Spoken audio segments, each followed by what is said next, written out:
میں دہرانا چاہ رہا ہوں، آپ سے بھی شیئر کر رہا ہوں، جہاں کہیں خدا کے دیے کسی معیار کو ہم نظر انداز کریں اور اپنے کسی اسٹینڈرڈ کو اس جگہ کے اوپر لے کر آئے، بس یہاں سے ذلت آدمی، یہیں سے بے عزتی آئے گی، یہیں سے کام خراب ہوگا۔ مثلا خدا نے 5 معیار دیے، ایک بندے کے اندر 4 تھے، ایک مجھے لگا کم ہے، کمپرومائز کر لیں آپ۔ ایک بندہ اس کے مقابلے میں ہے، اس میں 1 معیار ہے، 4 نہیں ہے، لیکن اس میں وہ ہے جو میں سمجھ رہا تھا اہم ہے، صحیح ہے۔ اب میں نے ایک بندے کی ایک خوبی کی وجہ سے اس کی 4 برائیوں کو ایکسپٹ کر لیا ہے، صحیح ہے۔ اب مصیبت جھیلنے کے لیے تیار ہو جاؤ۔ اور مشکل ساری یہ ہے کہ جس خوبی کی بنیاد پر میں نے خدا کے بندے کو چھوڑا تھا، اسی خوبی سے مجھے نقصان اٹھانا ہے، اب مجھے اسی سے نقصان اٹھانا ہے۔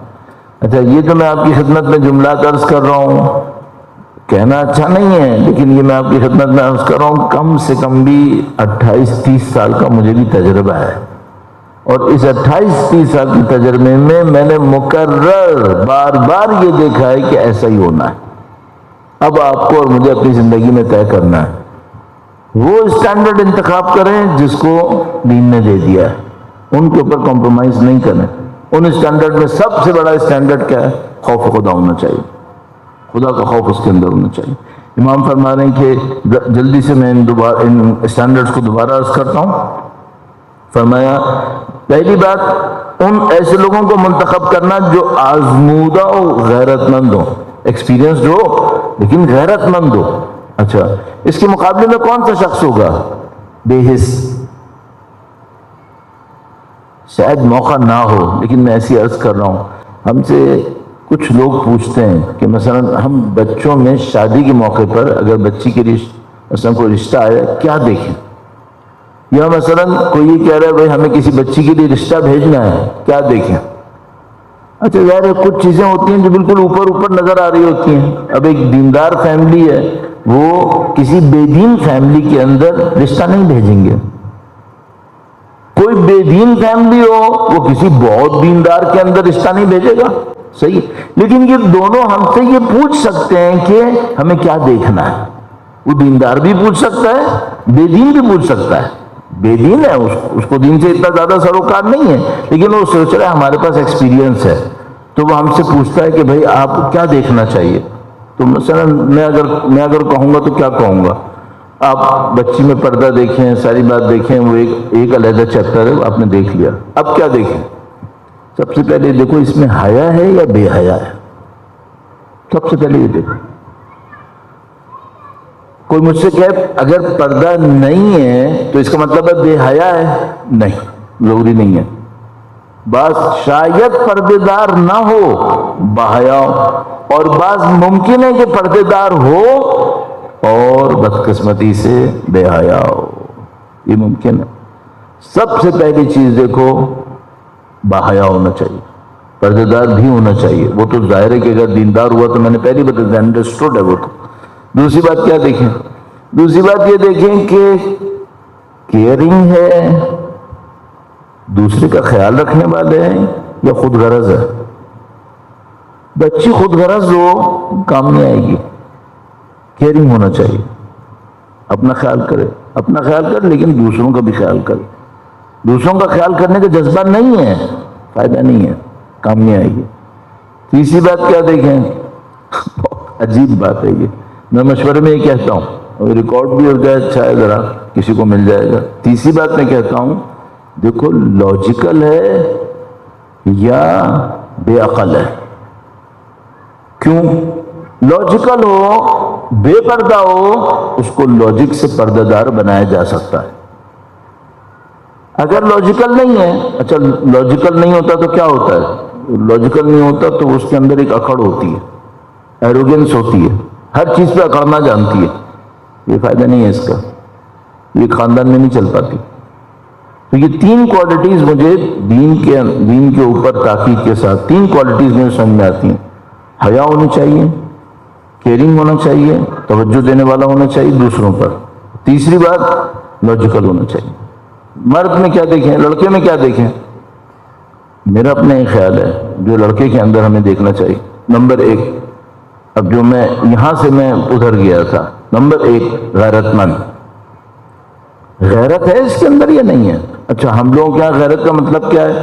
وہ اپنی وائف کے اوپر 10 پابندیاں لگائے گا، تم ایسے نہیں، یہ غیرت بات کی بات ہے. پہلی غیرت یہ ہے کہ ان کی ضرورت تمہاری ذمہ داری تھی، دوسروں پہ کیوں ڈالتے ہو؟ یہ غیرت دکھاؤ. ان کا خرچہ دوسرا اٹھائے، کیوں اٹھائے؟ تم مر گئے ہو. غیرت دکھاؤ. وہ مشکل میں پڑے ہوئے، تم اپنی زندگی گزار رہے ہو. یہ کیسا بندہ ہے؟ غیرت ہونی چاہیے اس کے اندر. دوسری بات کیا ہے؟ ہارڈ ورکنگ، محنتی ہونا چاہیے مرد کو. گھر میں بیٹھا ہوا ہے، زندگی گزار رہا ہے، اپنی زندگی کے مزے لے رہا ہے، بیوی بچے سختی میں پڑے ہوئے ہیں، ماں باپ سختی میں پڑے ہوئے ہیں. کیسا بندہ ہے یہ؟ سختی اٹھاؤ، محنت کرے، اپنے کاموں کے اوپر توجہ دے اور اپنی زندگی کو بنانے کی کوشش کرے، ورنہ تو خود بخود زندگی برباد ہوتی ہے. نعوذ باللہ تعالی. درود بھیجے گا محمد و آل محمد پر. صلی اللہ محمد عجل فرج. تو یہ کچھ معیار ہیں جو ہمیں لوگوں کے اندر دیکھنے چاہیے. امام فرما رہے ہیں کہ غیرت مند ہو، ایسے خاندانوں سے لو جو اچھے ہوں، جن کی خدمات اسلام کے سلسلے میں پہلے سے ہوں. اچھے خاندان کا مطلب کیا ہے؟ یہ بہت بڑا مسئلہ ہے. بعض لوگوں کے نزدیک اچھے خاندان کا مطلب ہے جن کی معاشرے میں شہرت زیادہ ہے. بعض لوگ اچھا خاندان اس کو کہتے ہیں. کسی نے مجھ سے کہا اللہ کے نبی نے امیر المومنین کو دیا اس لیے کہ وہ بڑے گھر کے مالک تھے. تو میں نے کہا یہ کیسے ہو سکتا ہے؟ امیر المومنین کا گھر بڑا گھر نہیں تھا. کہنے لگا نہیں، امیر المومنین جس گھر میں پیدا ہوئے وہ بڑا گھر تھا. رسول خدا نے دیکھ کے دیا اس کو بچی دو جس کا جو بڑے گھر کا بندہ ہو. تو گھر بڑا ہوتا تھا وہ جہاں پہ وہ تشریف لائے. یہ بڑی بات تھی. اللہم صلی علی محمد. اچھا خاندان کون سا ہے؟ وہ خاندان جو اچھے اخلاق کے لیے مشہور ہے، اچھے اقدار کے لیے مشہور ہے. ایک خاندان مشہور ہے دولت کے لیے، یہ اچھا خاندان نہیں ہے. صرف دولت کے لیے مشہور ہے، اچھا نہیں ہے. صرف اس بات کے لیے مشہور ہے اتنی جگہ کے اوپر اتنا پیسہ دیتا ہے، نہیں، یہ شہرت اچھی نہیں ہے. صرف اس وجہ سے نہیں، یہ کافی نہیں. ہاں ایک خاندان مشہور ہے یہ خلوص سے عزاداری کرتا ہے، ہاں یہ اچھی بات. خلوص کی صفت، یہ کیفیت چاہیے. دوسرا خاندان مشہور ہے مثلا اس خاندان میں لوگ پڑھے لکھے ہیں، مؤدب ہیں، ہاں یہ بڑا خاندان. چاہے پیسہ نہ ہو لیکن خاندان کی عزت یہ ہے کہ وہ لوگ مؤدب لوگ ہیں، ادب جانتے ہیں، لحاظ جانتے ہیں، خیال کرنا جانتے ہیں. امیر مومنین فرما رہے ہیں کہ اپنے عہدیدار وہاں سے لینا جو اچھے خاندانوں سے ہوں، جن کی خدمات اسلام کے سلسلے میں پہلے سے ہوں، کیونکہ ایسے لوگ بلند اخلاق، بے داغ عزت والے ہوتے ہیں، حرص و طمع کی طرف کم جھکتے ہیں. یہ بات پہلے بھی عرض کر چکا ہوں، جلدی سے عرض کر دوں.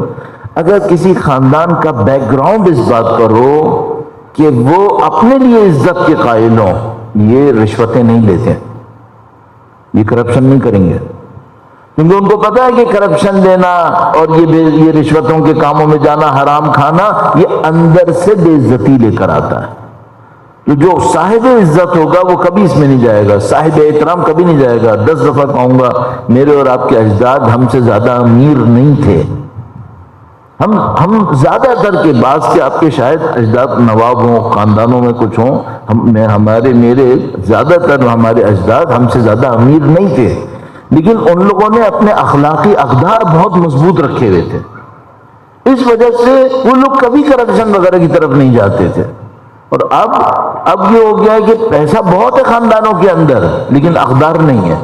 اقدار نہ ہونے کی وجہ سے چھوٹی سی کوئی بات ہوتی ہے سلپ کر کے فوراً نعوذ باللہ تعالی غلط چیزوں کی طرف جانے کی کوشش کرتے ہیں. تو دیکھا دیکھی مار دیتی ہے کہ فلاں نے یہ کر دیا، فلاں نے وہ کر لیا. امام فرمانے بڑے خاندان سے لو، اچھے خاندانوں سے لو.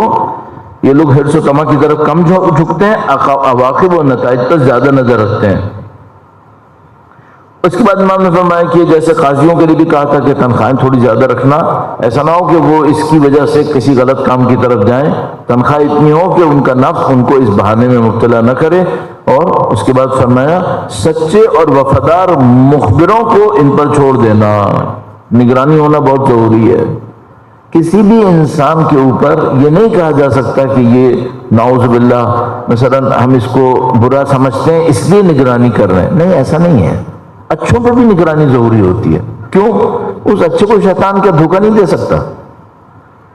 اس نگرانی کے خیال سے کہ کوئی مجھے دیکھ رہا ہے، بہت ساری خرابیوں کو انسان چھوڑ دے گا کہ مجھے کوئی دیکھ رہا ہے، میرے اوپر کوئی سپرویژن رکھتا ہے۔ تو امام فرما رہے ہیں کہ مخبروں کو رکھو۔ میں نے عرض کیا ایک مکتوب ہمارے پاس ہے جس میں امام نے گورنر کو بتایا تم نے یہ کیا یہ کیا، اور اس نے فرمایا کہ میری آنکھ نے مجھے یہ خبر دی ہے، اخبرنی عین دی، میری آنکھ نے مجھے بتایا، یعنی ایک بندہ ہے امام کا، وہ یہ خبریں دے رہا ہے کہ یہ کیا ہے۔ درود بھیجے گا محمد و آل محمد کا۔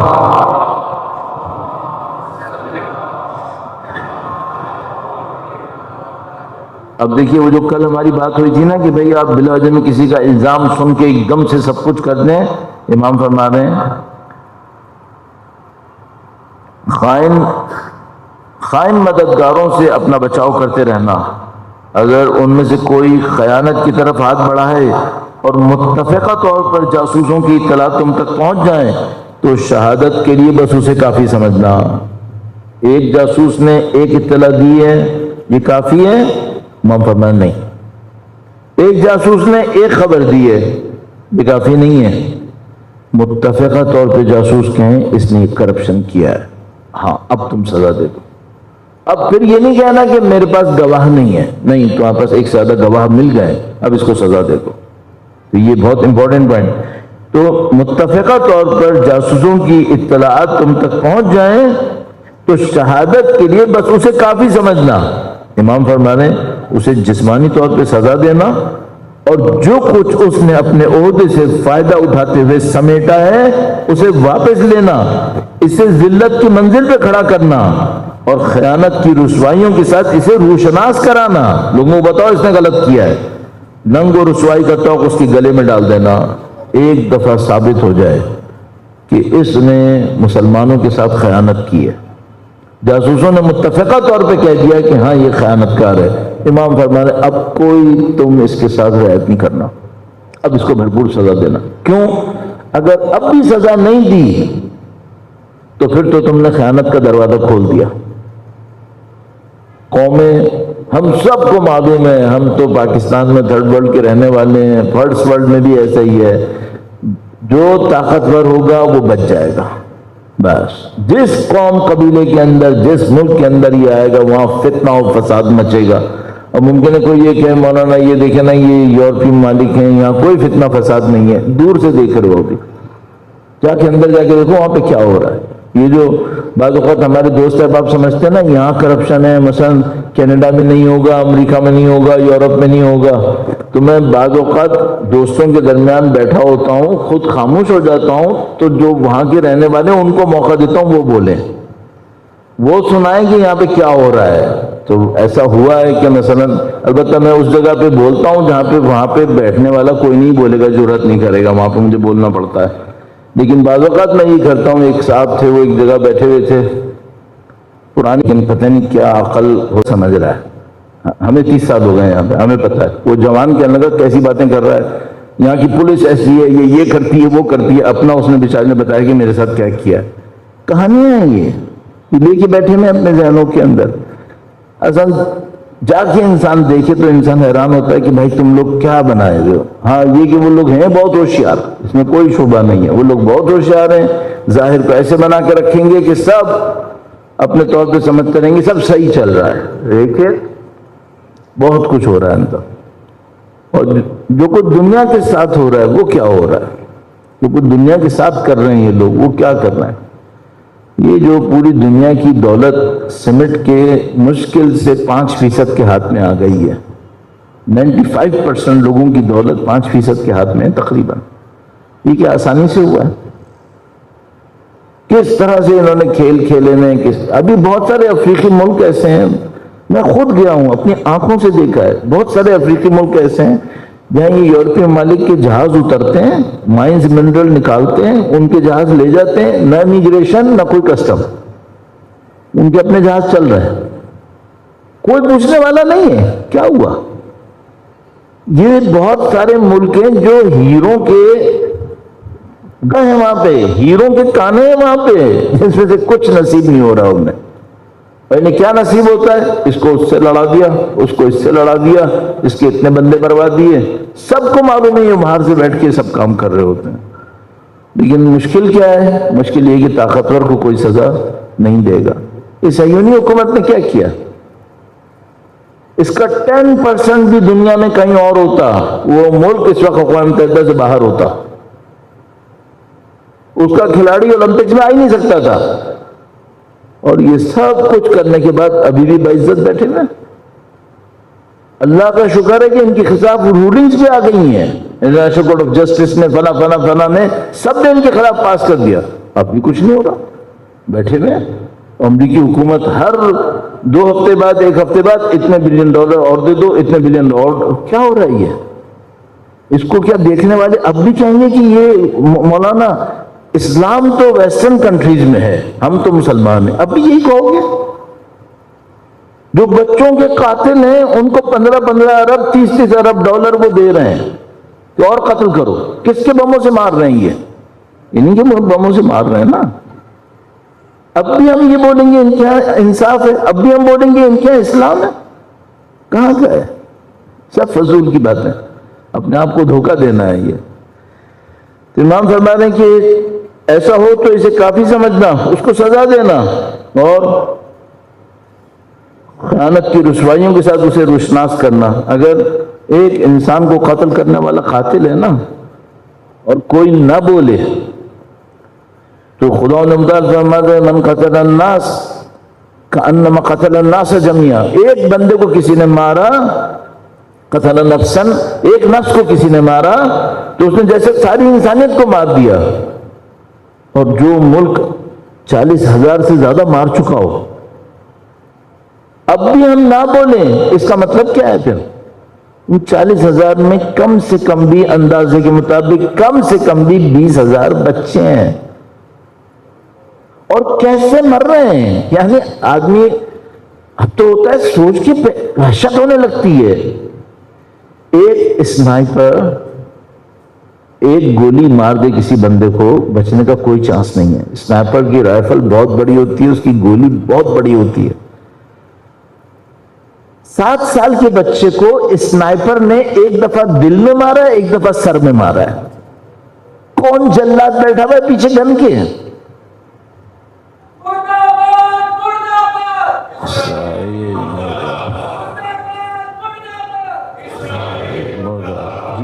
ظالم و جابر بیٹھے ہیں. اب ہم الحمدللہ رب العالمین ہم اہل بیت کے ماننے والے ہیں. ہم نے اپنی زندگیوں کے اندر ان سے عہد کیے ہوئے ہیں، ان سے وعدے کیے ہوئے ہیں. ان کے نام پر، ان سے کیے ہوئے عہد اور وعدوں کے نام پر جلوسوں میں جاتے ہیں، مجلسوں میں جاتے ہیں. سختی ہوتی ہے، آسانی ہوتی ہے، ہر قسم کی سختی آسانی کو جھیلتے ہوئے اس ذمہ داری کو انجام دیتے ہیں. کیسے خاموش بیٹھ سکتے ہیں؟ تو یہ وہ وجہ ہے کہ، اور میں بتا رہا ہوں اسی میں عزت ہے ہماری، اسی میں ہماری عزت ہے کہ ہم ان ظلم، ان مظالم کے اوپر خاموش نہ بیٹھیں. اہل بیت اطہار علیہ السلام کو پرچم بلند کرنا سخت کام ہے، قطعاً سخت کام ہے، لیکن اس سختی کو لینا پڑے گا. کیوں؟ یہ کل کے مسلمان تھے جو بنی امیہ کے سامنے خاموش بیٹھے رہے، اور اہل بیت اطہار علیہ السلام شہید ہوتے رہے. یہ کل مسلمانوں نے یہی کیا ہے، بنی عباس اہل بیت کو شہید کرتے رہے اور مسلمان خاموش بیٹھے رہے. اس کی وجہ سے بنی عباس کا اقتدار کئی سو سال چل پڑا. بنی امیہ کا اقتدار، جس کو رسول گرامی کی حدیث کے مطابق ایک دن بھی منبر پہ نہیں ہونا تھا، حکومت پہ نہیں ہونا تھا، ایک دن بھی نہیں ہونا تھا، اس نے تقریباً 90 سال حکومت کی ہے. یہ کیوں ہوا؟ اس لیے کہ لوگ خاموش بیٹھے رہے.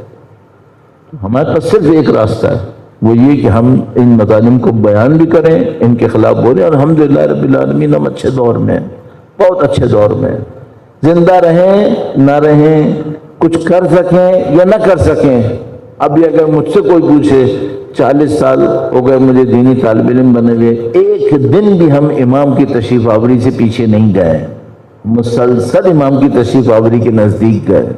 ہم لوگ بہت اچھے دور میں، جو قومیں فاصلہ صدیوں میں طے کرتی ہیں نا، وہ آخری 40-50 سال میں طے ہوا ہے دنیا کے اندر۔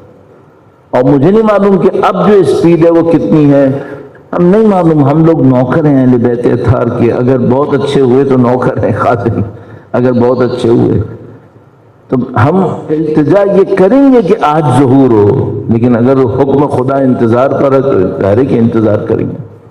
لیکن الحمدللہ رب العالمین اس معاملے میں حالات بہت اچھے ہیں کہ ظہور کی نشانیاں ایک کے بعد ایک پوری ہوتی ہیں، آپ نزدیک سے نزدیک جاتے ہیں۔ بس جو آخر میں آتے ہوئے دعا کروں گا اپنے لیے بھی اور آپ کے لیے، خدا ایمان پہ موت نصیب کرے انشاءاللہ تعالی۔ یہ سخت ہے، ظہور ہوگا، قطعاً ہوگا۔ امام کا لشکر ابھی بھی دنیا میں ہے، یہ لشکر آگے پھیلے گا، اس لشکر کی طاقت توانائی میں اضافہ ہوگا، ان میں کسی چیز میں کوئی شبہ نہیں ہے، صرف ایک میں ڈاؤٹ ہے، ہم کہاں ہوں گے، ہمارے ایمان کی کیفیت کیا ہوگی، اس میں مشکل ہے۔ ساری مشکل آ کے یہاں پہ پھنستی ہے، چھوٹی چھوٹی چیزوں پہ کمپرومائز کرتے ہیں اور پھر وہ چیزیں عذاب بنا دیتی ہیں۔